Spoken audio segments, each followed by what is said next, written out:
So guys, आज की इस वीडियो के अंदर हम बात करने वाले हैं रिचर्ड राइट की ऑटोबायोग्राफी यानी कि उनकी आत्मकथा के बारे में, जिसका नाम है the ethics of living gym crow. अब अपनी ऑटोबायोग्राफी के अंदर रिचर्ड राइट बताते हैं कि अमेरिका के अंदर एज अ निग्रो रहना कितना मुश्किल है। निग्रो की तरह वहाँ पे सरवाइव करना बहुत ज़्यादा मुश्किल है, क्योंकि जो निग्रो लोग होते हैं उनको एज अ सर्वेंट ट्रीट किया जाता है। उनकी कोई इज्जत नहीं होती, उनके पास कोई राइट नहीं है बोलने का या फिर अपने लिए लड़ने का। जो अमेरिका के अंदर गोरे लोग हैं, वो जो है इन निग्रो लोगों को बहुत ज़्यादा तंग करते थे, इनके साथ में बेवजह मारपीट करते थे। और ये जो निग्रो लोग थे, ये जवाबी कार्रवाई में कुछ कर भी नहीं सकते थे। इनके पास कोई हक ही नहीं था अपने लिए लड़ने का। अब निग्रो जो टर्म यूज़ हुई है, ये अफ्रीकन अमेरिकन के लिए यूज़ हुई है, जिनका रंग जो है काला होता था, जिनका स्किन टोन काला होता था। उन्हें जो है ये गोरे लोग बिल्कुल भी पसंद नहीं करते थे और उन्हें जो है सर्वेंट की तरह ट्रीट किया जाता था। और यहाँ पर इस कहानी के अंदर, इस ऑटोबायोग्राफी के अंदर जो रिचर्ड राइट है वो यही बताते हैं कि एज अ निग्रो अमेरिका के अंदर सरवाइव करना कितना मुश्किल है। अब आपके इस टाइटल के अंदर जिम क्रो शब्द का यूज हुआ है। अब जिम क्रो का मतलब क्या होता है? तो अमेरिका के अंदर एक कलाकार था, एक आर्टिस्ट था। उसने अफ्रीकन अमेरिकन की तरह दिखने के लिए क्या किया, अपने मुंह को काला कर लिया और उसके बाद में जो है अफ्रीकन अमेरिकन के सामने खड़ा होकर के एक डांस किया और साथ में एक गाना गाया। उनकी बेइज्जती करी, उनको जो है नीचा दिखाने की कोशिश करी वो डांस करके और वो गाना गा करके। और तभी से शुरुआत होती है जिम क्रो की। यानी कि ये एक कानून बन गया था अमेरिका के अंदर। और कानून क्या था कि जो काले लोग हैं वो गोरे लोगों के सर्वेंट हैं, उन्हें जो है हमेशा गोरे लोगों के नीचे रहना पड़ेगा। वो कभी भी अपनी आवाज़ नहीं उठा सकते, अपने हक के लिए नहीं लड़ सकते। गोरे लोग हमेशा जो है उनके ऊपर रहेंगे, हमेशा जो है सुपीरियर रहेंगे। और गोरे लोग जो है काले लोगों को मार सकते हैं, उनके साथ में मारपीट कर सकते हैं। अगर वो उन्हें जान से मारना चाहें तो वो भी कर सकते हैं। और यही था जिम क्रो कानून। अब बिना टाइम वेस्ट किए शुरू करते हैं वीडियो को। तो रिचर्ड राइट बोलते हैं कि एज अ निग्रो इस सोसाइटी के अंदर जीने का सबक तो मुझे बचपन में ही मिल गया था। मैं अरकासिस में रहा करता था। वहां पर हमारा जो घर था वो रेलवे की पटरियों के पीछे हुआ करता था। हमारा घर भी इतना बड़ा नहीं था, छोटा सा घर था। और वो जो घर था वो बिल्कुल कच्चा था। उसे हमने बनाया कैसे था? तो राख से जो है हमने उस घर को बनाया था। जो ऐश होती है, जो राख होती है, उससे जो है हमने उस घर को बनाया हुआ था। ईंटों के ऊपर जो है हम सीमेंट लगाते, उन्होंने राख लगाई हुई थी। अब यहाँ पे जो राइटर है वो बोलते हैं कि हमारे घर के आसपास कोई भी हरियाली नहीं थी। कोई पेड़ पौधा हमारे घर के पास नहीं था। अगर हरियाली देखनी है तो वो जो दूर गोरे लोग रहा करते हैं ना, उनके घरों के पास देखने को मिलती है। उनके घरों के पास में बड़े बड़े गार्डन हैं, बड़े बड़े पेड़ हैं। उनके घर भी उनकी तरह दिखने में वाइट हैं। हमारे घर तो हमारी ही तरह काले हैं दिखने में। लेकिन वो जो गोरे लोग हैं ना, उनके घर भी उनके स्किन टोन की तरह ही वाइट होते हैं। उनके घर के पास में बहुत ज़्यादा ग्रीनरी होती है। लेकिन हमारे घर में तो ये सब देखने को भी नहीं मिलता। फिर भी मैंने कभी भी जो है उस हरियाली को मिस नहीं किया, क्योंकि मेरे घर में ही मेरे लिए बहुत कुछ था करने के लिए। मुझे अपने घर में ही बहुत अच्छा लगता था। मैं अपने घर में बहुत मस्ती किया करता था। अपने छोटे छोटे मिनी क्रिएचर फ्रेंड होते थे, उनके साथ में खेला करता था। अब यहाँ पर ये छोटे छोटे फ्रेंड कौन है? ये छोटे छोटे फ्रेंड है मकड़ियाँ, आंट्स। इन सभी को जो है यहाँ पे जो रिचर्ड राइट है वो अपने फ्रेंड्स बोलते हैं। वो बोलते हैं कि मैं अपने घर के अंदर इन सबके साथ में खेलता था। मेरे घर में मेरे साथ में बहुत लोग रहते थे। ये बहुत सारी मकड़ियाँ मेरे साथ में रहती थी, बहुत सारी आंट्स मेरे साथ में रहती थी। मेरी माँ और मेरे साथ में जो है बहुत सारे लोग रहते थे। अब ये जो लोग हैं इनको ढूंढने के लिए मैं क्या करता था, अपने घर का जो पिलर होता था उसको कस करके अपने बाजुओं में पकड़ लेता था। और पीछे से जो एक ऊनी सिर मुझे दिखाई देता था वो मेरा टारगेट होता था। अब ये ऊनी सिर कौन है? ये है मकड़ी। यानी कि जैसे ही मुझे मकड़ी दिखती थी मैं उसके पीछे भागने लग जाता था, उसके साथ खेलने की कोशिश करता था। और ऐसे ही मैं अपनी लाइफ में बहुत ज़्यादा खुश था। लेकिन निग्रो लोगों को ज़्यादा दिन तक खुश रहने की परमिशन नहीं है। उनको कभी ना कभी उस जिल्लत का सामना करना ही पड़ता है जो कि गोरे लोग उन्हें देते हैं। अब शुरुआत होने वाली थी मेरी ज़िंदगी में एज अ निग्रो रहने की। अब एक बार क्या होता है, मेरे आसपास में बहुत सारे निग्रो लोग रहा करते थे। उनके बच्चों के साथ में मेरी दोस्ती हो जाती है। अब हम सब मिलकर के, सब छोटे छोटे बच्चे मिलकर के हम खेलने जाते थे टोली बना करके। तो एक दिन रेलवे की पटरियों के पास में हम खेल रहे थे कि तभी दूसरी तरफ जो गोरे लोगों के बच्चे हैं उनके साथ में हमारी लड़ाई हो जाती है। अब जैसे ही लड़ाई होती है, हम निग्रो बच्चे हैं भाई, हमारे पास तो लड़ने के लिए सिर्फ एक ही हथियार होता है और वो होता है राख, यानी कि ऐश। हमने क्या किया, राख से मुट्ठियां भर ली और उनको जो है उन गोरे बच्चों की तरफ फेंकना शुरू कर दिया। अब गोरे बच्चे भी कहाँ चुप रहने वाले थे, निग्रो बच्चों से वो हार थोड़ी ना जाते। तो उन्होंने क्या किया, उन्होंने जो कांच की बोतलें होती हैं, जो दूध की खाली बोतलें होती हैं, उनको हमारी तरफ फेंकना शुरू कर दिया। अब जैसे ही उन्होंने कांच की बोतलों को फेंका, हमारे अंदर और जोश आया। हमने जो है दोगुनी रफ्तार से राख उनके ऊपर फेंकनी शुरू कर दी। अब उन्होंने राख से बचने के लिए अपने पेड़ों की शरण ली। वो अपने पेड़ों के पीछे जाकर के छुप गए, लेकिन हमारे पास तो छुपने के लिए कोई पेड़ ही ना था। हमारे पास तो कोई हरियाली का ऑप्शन ही नहीं था, तो पेड़ तो कहाँ से होता। तो हम जो है वहां पर खड़े रहे। अब वो जो बोतलें हैं, कांच की बोतलें हैं, उनको वो दोगुनी रफ्तार से जो है पेड़ के पीछे छुप करके हमारी तरफ फेंक रहे थे।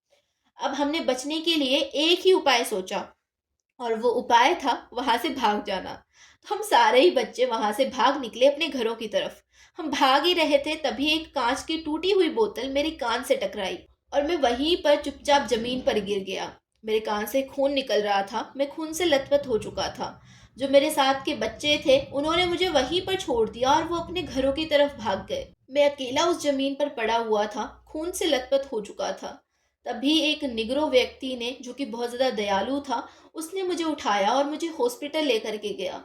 वहां पर मेरा इलाज किया गया और मुझे 3 स्टिचेस आए। मेरे कान के पीछे जो घाव हुआ था, वहां पर मुझे 3 टाके आए। आप इसी से अंदाजा लगा सकते हैं कि उस कांच की बोतल ने मेरे ऊपर कितना गहरा घाव छोड़ा था। अब मैं चुपचाप अपने घर पे आ गया। मैं अपने घर के बाहर दहलीज पे बैठ गया और अपनी माँ के आने का इंतजार करने लगा। मेरी माँ उन गोरे लोगों के घर पर काम करने जाती थी। अब मैं इंतजार कर रहा था कि कब मेरी माँ शाम को वापस आए और मैं उन्हें सारी ही बातें बताऊं कि जो जो मेरे साथ में हुआ है। मेरी माँ जैसे ही काम से आई, मैंने एक एक करके अपनी सारी बातें उनको बताना शुरू किया। मैंने बताया कि कैसे उन गोरे लोगों ने मुझे कांच की बोतल से मारा और कैसे मेरे कान के पीछे से बहुत ज्यादा खून बहने लगा। मेरी माँ ने मेरे घाव को जांचा और उसके बाद में एक जोरदार तमाचा मेरे मुंह पे जड़ दिया। ये तो मैंने एक्सपेक्ट ही नहीं किया था। मैंने सोचा था कि जब मैं अपनी माँ को ये सब चीज़ों के बारे में बताऊंगा, तो वो जो है मुझे प्यार करेगी, मुझे लाड करेगी, उन गोरे लोगों के बच्चों के साथ में लड़ने जाएगी। लेकिन यहाँ पर तो मेरी माँ ने मुझे ही मार दिया। मैंने माँ का विरोध किया। मैंने बोला, आप ऐसा क्यों कर रहे हो? तो माँ ने बोला कि तुझे पता नहीं है, मैं उन गोरे लोगों के घर पर काम करने जाती हूँ, तुम्हारा पेट पालने के लिए। मुझे शौक नहीं है उनके घर पे काम करने जाने का। मैं इसलिए काम करती हूँ ताकि तुम्हारा पेट पाल सकूं, तुम्हें बड़ा कर सकूं। और तुम जो है उन लोगों के साथ में लड़ते हो। अगर तुम ऐसे ही करते रहोगे तो मेरी नौकरी छूट जाएगी और शायद हमें अपनी जान से भी हाथ गंवाना पड़ेगा। मैंने अपनी माँ का विरोध किया, मैं जोर से चिल्लाया कि तभी मेरी माँ ने जो है एक छड़ी उठाई, मुझे नंगा किया, घर के अंदर लेकर के गई और मुझे तब तक पीटा जब तक मुझे 102 डिग्री बुखार नहीं चढ़ गया। और उसी दिन से मुझे पता चल गया कि एज ए निग्रो इस सोसाइटी के अंदर जीना बहुत मुश्किल है। अगर आपका स्किन टोन वाइट नहीं है, तो आप जो है इस सोसाइटी के अंदर सरवाइव नहीं कर सकते। आपको कोई हक नहीं है अपने लिए लड़ने का, कोई जवाबी कार्रवाई करने का। आपको जो है वो सब कुछ सहना पड़ेगा जो कि एक काले इंसान को सहना होता है। और यही तेरी जिंदगी है, ये मुझे उस दिन पता चल गया। अब ऐसे ही जो है मेरी जो ज़िंदगी है वो कटने लगी। अब मुझे हरियाली प्यारी लगने लगी थी। मुझे लगता था कि मुझे भी उनकी तरह जीना है, उनकी तरह अच्छे-अच्छे घरों में रहना है, अच्छे-अच्छे कपड़े पहनने हैं और उस हरियाली के अंदर मुझे भी साँस लेनी है। जो बच्चा जो पहले उस हरियाली को देखने के लिए राज़ी नहीं होता था, उसे अपने घर में ही बहुत अच्छा लगता था, आज उसी बच्चे को अपने इस घर में, इस राख के घर में घुटन महसूस होती थी। ऐसे ही धीरे-धीरे समय बीतने लगा। हम मिसिसिपी आ गए। अरकासिस को हमने छोड़ दिया और किस्मत से यहाँ पर जो हमारा घर था, वो रेलवे की पटरियों के पास नहीं था और साथ ही हमारे घर के पास कोई भी गोरे लोग नहीं थे। हम ब्लैक बेल्ट के पास रहा करते थे। यहाँ पर हर एक व्यक्ति हमारे ही तरह था। चाहे किराने की दुकान वाला हो, चाहे स्कूल में टीचर हो, चाहे स्कूल में पढ़ने वाले बच्चे हों, चाहे हॉस्पिटल में डॉक्टर हो, हर एक इंसान हमारे ही तरह निग्रो था। अब यहाँ पर समय बीतने लगा, मैं भी धीरे-धीरे बड़ा हो गया था। अब मेरी माँ के लिए मेरा पेट भरना बहुत मुश्किल हो गया था। जैसे-जैसे मैं बड़ा हुआ, वैसे-वैसे मेरी ज़रूरतें भी बड़ी हो गई। अब मुझे ज़्यादा खाने की ज़रूरत हुआ करती थी, ज़्यादा पैसों की ज़रूरत हुआ करती थी, ज़्यादा कपड़ों की ज़रूरत हुआ करती थी।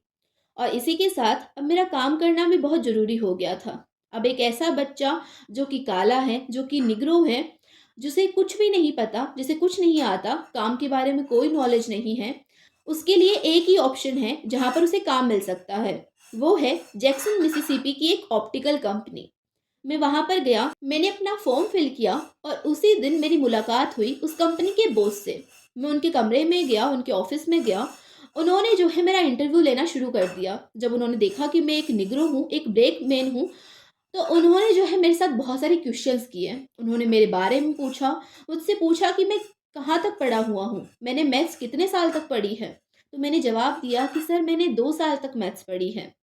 फिर उन्होंने जो है मुझसे और बातें करनी शुरू की। उन्होंने जो है मेरे बारे में और पूछना शुरू किया। वो जो है मुझे बहुत ज़्यादा ध्यान से देख रहे थे, मानो कि वो मुझे स्कैन कर रहे हों। लेकिन मैंने जो है पूरी कोशिश करी कि मैं एक विनम्र व्यक्ति की तरह उनके सारे ही क्वेश्चंस का आंसर बहुत प्यार से दे सकूं। और मैंने ये भी कोशिश करी कि उन्हें बुरा ना लगे अगर मैं जो है उनके साथ में ऊंची आवाज़ में बात करता, या फिर मेरी बॉडी लैंग्वेज कुछ अलग टाइप की होती, तो शायद वो मुझे मारने लग जाते, क्योंकि हूँ तो मैं एक ब्लैक मैन ही, हूँ तो मैं एक निग्रो ही, और वो है एक गोरे आदमी। अब उन्होंने कहा कि तुम देखने में अच्छे हो, तुम काम भी बहुत अच्छा करोगे, तो चलो तुम्हें मैं फैक्ट्री दिखा देता हूँ। वो मुझे अपने साथ जो ऑफिस के पीछे फैक्ट्री थी वहां पर लेकर के गए। वहां पर उन्होंने एक 35 साल के आदमी को बुलाया और उसे बोला, मिस्टर पेज, ये वो हमारे लिए काम करेगा। इसका नाम है रिचर्ड। मिस्टर पेज ने मुझे बहुत ध्यान से देखा और उसके बाद में उसने सिर हिलाया। बॉस वहां से चले गए। अब मैं मिस्टर पेज के साथ में था। मिस्टर पेज ने मुझे अपने साथ लिया और एक लड़के से मिलवाया। वो एक गोरा आदमी था और उसका नाम था मोरो। मिस्टर पेज ने बोला कि मोरो, अब ये जो लड़का है ये हमारे लिए काम करेगा, तुम इसे अपना काम समझा दो। अब मोरो मुझे अपने साथ ले गया, उसने मुझे सारा काम समझाया। यहाँ पर हर एक इंसान मेरे साथ ढंग से बात कर रहा था, तो मैंने सोचा शायद यहाँ पर मुझे वो सारी तकलीफें नहीं होंगी जो कि मुझे पहले हुई थी अकासिस में। मैं यहाँ पर काम कर रहा था और बॉस ने जो है मिस्टर पिच से कहा था कि इस लड़के को काम करने के बाद में अगर समय मिले तो जो ये करना चाहता है, जो ये पढ़ना चाहता है, उसकी अनुमति दे दी जाए, उसकी परमिशन दे दी जाए। लेकिन मिस्टर पिच ने वो सब नहीं किया। मैं कभी कभार छुप कर के किताबें पढ़ लिया करता था। एक दिन मैंने मिस्टर पिच के डेस्क पर जाकर के मिस्टर पिच से कहा कि सर मुझे कुछ बुक्स चाहिए। तो मिस्टर पिच ने मेरी तरफ गुस्से से देखा और मुझे एक दो थप्पड़ मार दिए और बोला कि तुम्हें ये सब करने का हक नहीं है। और उस दिन के बाद से ही उन्होंने मुझे बहुत अलग तरीके से देखना, घूरना शुरू कर दिया। एक दिन मोरो ने मिस्टर पिच से कहा कि इस रिचर्ड ने आपको पिज कहा है। मिस्टर पिच ने मुझे अपने पास बुलाया और मुझसे बोला कि मोरो ने मुझे बताया कि तुमने सिर्फ मुझे पिज कहा। मैंने कहा कि सर नहीं, मैंने आपको पिज नहीं कहा, मैंने आपको मिस्टर पिज ही कहा था, मेरा कोई ऐसा इंटेंशन नहीं था। तो जो मिस्टर पिच है उन्होंने मुझे मारना शुरू कर दिया। वो मेरे ऊपर चढ़ गए और मुझे तब तक मारते रहे जब तक मेरे मुंह से खून नहीं निकल आया। मोरो ने भी जो है मुझे मारना शुरू किया। मैंने मोरो से कहा कि मैंने मिस्टर पिच को पिच नहीं कहा था। तो मोरो ने भी जो है मुझे जोर से मारा और मुझे तब तक मारते रहे जब तक मैं जमीन पर गिर नहीं गया। फिर उन दोनों ने मुझे धमकी दी कि अगर मैंने इन सब चीज़ों के बारे में बॉस को बताया तो वो मुझे जान से मार देंगे, और मुझे ये भी कहा कि 1 मिनट के अंदर अंदर मैं इस फैक्ट्री से निकल जाऊं, यानी कि मैं काम छोड़ के यहाँ से चला जाऊं। मैंने वही किया। मैं चुपचाप से उस फैक्ट्री से निकल आया और मैं अब वापस से बेरोजगार था। फिर मैं अपने घर गया और घर जाकर के अपने घर वालों को वो सारी ही बात बताई। मैंने बताया कि कैसे उन लोगों ने मुझे बहुत मारा। वो मुझे तब तक मारते रहे जब तक मेरे मुंह से खून नहीं निकल आया। फिर मेरे घरवालों ने जवाब दिया कि मैं एक निग्रो हूँ, मुझे पता होना चाहिए कि एक वाइट मैन के साथ में कैसे बिहेव करना है, उनके साथ में कैसे बात करनी है। अगर मेरी बात उन्हें पसंद नहीं आती है तो वो मुझे मार पीट सकते हैं, मेरी जान तक ले सकते हैं। मुझे पता होना चाहिए कि मुझे उनके साथ में कैसे रहना है, कैसे बिहेव करना है। और अगर मुझे ये नहीं आता है तो जो कुछ भी उन्होंने मेरे साथ किया, चाहे उन्होंने मेरा खून बहाया, वो सब सही था। ये बात सुनकर के मुझे ये तो एहसास हो गया कि मैं एक निग्रो हूँ, एक जिम क्रो हूँ। अब एक बात तो समझ में आ चुकी थी कि एज अ निग्रो यहाँ पे सरवाइव करना उतना आसान नहीं जितना कि मैं बचपन में सोचा करता था। अब मेरी जिम क्रो की ट्रेनिंग मेरी नई नौकरी के साथ में फिर से शुरू हुई। ये नौकरी थी कुली की, यानी कि सुबह के समय जो है मुझे कुली का काम करना होता था। मैं अपने काम पर गया तो मैंने देखा कि जो मेरा बॉस है वो अपने 20 साल के लड़के के साथ में एक निग्रो औरत को मार रहा है। वो जो औरत है उसके मुंह से खून निकल रहा है, उसके शरीर से खून निकल रहा है, उसके कपड़े फट चुके हैं, लेकिन अभी तक जो मेरा बॉस है वो उसे मारते जा रहा है। मैं एक डब्बे के पीछे छुप कर के वो सारी ही चीज़ें देख रहा था। वो उस औरत को घसीटते हुए बाहर लेकर के आए, जहाँ पर एक पुलिसकर्मी खड़ा हुआ था। उस पुलिस ऑफिसर ने उस औरत के बालों को पकड़ते हुए उसे ये कहा कि उसे जो है नशे की हालत में यहाँ पर पाया गया है, और ऐसा कहते हुए उसे जेल में डाल दिया गया।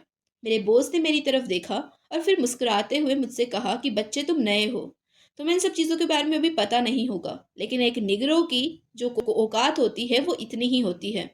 अगर वो अपना काम अच्छे से नहीं करते हैं, अपने बिल अच्छे से पे नहीं करते हैं, तो उन्हें ये सब तो सहना ही पड़ता है। और यहाँ पर तो मैंने फिर भी कम किया है, इसको जान से भी मार सकता था मैं। मैंने ये सब बातें सुनी। वो जो मालिक है, मेरा जो बॉस है, वो मुझे एक सिगरेट देता है और मुझसे बोलता है कि याद रखना, ये सब बातें किसी और से मत कहना। और उसका जो 20 साल का लड़का था, वो भी मेरी तरफ मुस्कुराता हुआ वहां से निकल जाता है। मैं उस सिगरेट को हाथ में लिए एक साइड चुपचाप कोने में बैठ गया और उस फर्श की तरफ देखने लगा, जहां पर उस औरत का खून बिखरा हुआ था। वहां पर उसके फटे हुए कपड़े गिरे हुए थे। मैं उन सब चीज़ों को देख रहा था और मैं कुछ नहीं कर सका, क्योंकि बॉस ने मुझे चेतावनी दी हुई थी कि अगर मैंने किसी को इन सब चीज़ों के बारे में बताया तो वो मुझे जान से मार देगा। मेरी हिम्मत ही नहीं हुई किसी को ये सब बताने की, और अगर मैं बता भी देता तो कुछ नहीं होता। ये सफ़ेद लोग, ये गोरे लोग, इनका कोई कुछ नहीं बिगाड़ सकता। पुलिस ऑफिसर भी इनकी ही तरह हैं। मैं चुपचाप उन सब चीज़ों को देखते रहा। फिर एक दिन मैंने अपने एक साथी पोर्टरों को इन सब चीज़ों के बारे में बताया। उसने मेरी बातों की तरफ ध्यान नहीं दिया और चुपचाप अपना खाना खाने लगा। अपने खाने में वो इतना व्यस्त हो गया मानो कि उसे फ़र्क ही नहीं पड़ता कि मैं उससे क्या बात कर रहा हूँ। फिर दूसरे साथी ने एक बड़ा सा निवाला निगलते हुए कहा कि अरे वो औरत तो बहुत भाग्यशाली थी, वो मालिक के साथ थी, मालिक उसके साथ और भी कुछ कर सकते थे, लेकिन वो बच गई। छोड़ो, तुम जाने दो, तुम यहाँ पे नए हो, तुम्हें इन सब चीज़ों के बारे में नहीं पता। बस इतना ध्यान रखो कि निगरों की जो ज़िंदगी होती है वो बस इतनी ही होती है।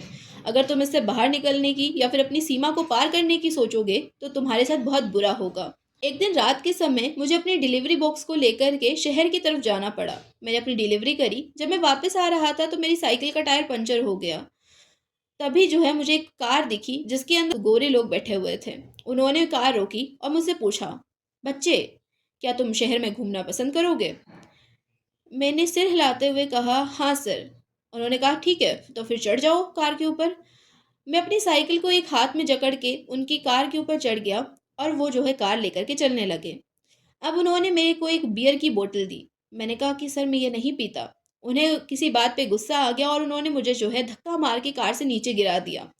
कार तेज रफ्तार में थी। जैसे ही मैं नीचे गिरा, मेरा पैर साइकिल के टायर में फंस गया और मुझे बहुत ज़्यादा चोट भी आई। मेरी कोहनी पर जो है बहुत ज़्यादा खरोंचें आई। मैं वहाँ पर खड़ा होकर के रो रहा था। तभी उसने कार रोकी और वापस से मेरे पास आया और उसने बोला कि बच्चे, तुमने अभी तक ये नहीं सीखा कि गोरे आदमी को सर कह करके बुलाया जाता है? क्या तुम्हें इतना भी नहीं पता? और ऐसा कह कर के उन्होंने जो है अपनी कार को तेज रफ्तार में ला करके मेरी साइकिल को ठोक दिया। एक पैर से जो है मेरी साइकिल को दूर फेंका और जो है मेरे ऊपर पैर रख करके मुझसे बोला कि दोबारा जो है ऐसी गलती मत करना। अब जब हम इन सब चीज़ों के बारे में बात कर ही रहे हैं तो मैं आपको एक और किस्सा सुनाता हूँ। सैटरडे नाइट की बात है, मुझे डिलीवरी करने के लिए शहर जाना था। तो मैं अपना डिलीवरी बॉक्स लेकर के शहर की तरफ निकल पड़ा। जैसे ही मैं शहर पहुंचा तो एक पुलिस ऑफिसर की गाड़ी मेरे पास आकर के रुकी। उन्होंने मुझे फुटपाथ पर ढकेल दिया। मैं चुपचाप डरा सहमा फुटपाथ पर ही बैठ गया। फिर उनमें से एक पुलिस ऑफिसर नीचे उतरा और उसने मुझसे कहा कि ये डिलीवरी बॉक्स मुझे पकड़ाओ। मैंने अपना डिलीवरी बॉक्स उन्हें दे दिया। फिर उन्होंने मुझसे कहा कि अपने दोनों हाथ ऊपर कर लो। जैसे ही मैंने अपने दोनों हाथ ऊपर किए, उनमें से एक पुलिस ऑफिसर मेरी अच्छे से तलाशी लेने लगा, मानो कि मैं कोई चोर हूँ। फिर जब उसे यकीन हो गया कि मैं कोई चोर नहीं हूँ, तो फिर उसने मुझसे पूछा, ए लड़के, तुम यहाँ पे इतनी रात को क्या कर रहे हो? तो मैंने जवाब दिया कि सर, मुझे यहाँ पे डिलीवरी करनी थी और इसलिए मैं यहाँ पे आया हूँ। फिर में से एक पुलिस ऑफिसर ने कहा कि देखो लड़के, रात में किसी भी निगरों का बाहर निकलना बहुत ज़्यादा खतरनाक हो सकता है। कोई भी तुम्हें चोर समझ सकता है और तुम्हारे साथ मारपीट कर सकता है। अगर तुम्हें इन सब चीज़ों से बचना है तो तुम्हें रात में बाहर निकलना बंद करना होगा। फिर उन्होंने मुझसे कहा कि तुम ऐसा करो, अपने बॉस से ये कह देना कि रात में तुम्हें वो डिलीवरी के लिए शहर ना भेजें। मैंने हाँ में सिर हिलाया। फिर वो पुलिस की गाड़ी वहाँ से चली गई। अब मेरी जो नौकरी थी वो एक होटल में लग चुकी थी। मैं होटल में बेल बॉय का काम कर रहा था, यानी कि मुझे खाना वाना परोसना होता था होटल के अंदर। अब उसी होटल के अंदर कुछ सेक्स वर्कर्स भी रहती थी। बेल बॉय उनके कमरों में जा सकते थे। जब भी उन्हें किसी चीज़ की ज़रूरत होती थी तो वो हमें बुलाया करती थी। अगर उन्हें वाइन चाहिए है या फिर कोई भी पानी की बोतल चाहिए तो हम उन्हें सर्व करने के लिए उनके कमरों में जाया करते थे। हम उन्हें आँख उठा करके देख सकते थे, लेकिन अगर वो किसी आदमी के साथ हैं, तो फिर हम उन्हें देख नहीं सकते थे और अगर हम उन्हें देखने की कोशिश करते हैं, तो हमें अपनी जान से हाथ गँवाना पड़ता। लेकिन हमने ये सब कभी नहीं किया।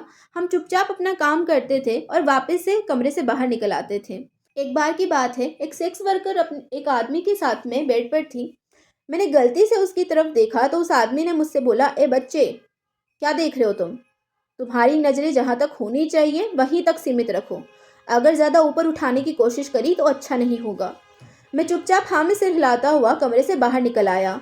उसके बाद में मैंने ये गलती दोबारा कभी नहीं करी। अब धीरे-धीरे एज़ अ निग्रो कैसे सर्वाइव करना है इस सोसाइटी के अंदर, ये मैंने सीख लिया था।